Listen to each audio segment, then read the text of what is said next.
So hi! Welcome and welcome back to my YouTube channel, and for today's tutorial, ituturo ko sa inyo kung paano nga ba mag-download ng Maya app.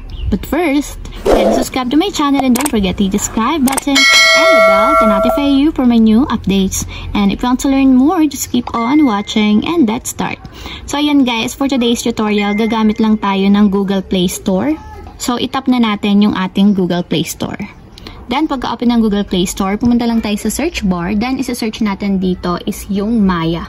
So, para sa mga hindi pa nakakaalam guys, yung Maya is dating PayMaya. So, nag-rename sila or nag-rebrand, kaya naging Maya na lang siya. So, ito din yung PayMaya na dati nating ginagamit.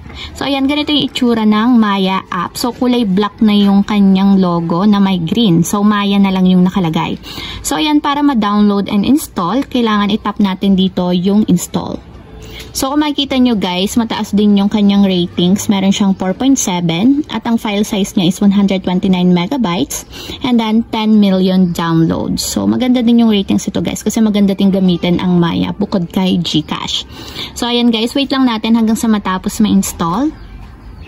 Then, after ma-install, itap na natin yung open para directly mapunta tayo sa pinakang application. So, ayan guys, kung wala pa kayong account sa Maya, meron akong link na ilalagay sa description box and nakalagay doon kung paano nga ba mag-register or gumawa ng account sa Maya.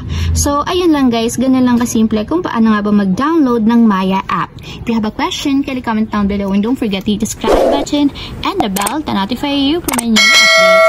And, thank you for watching!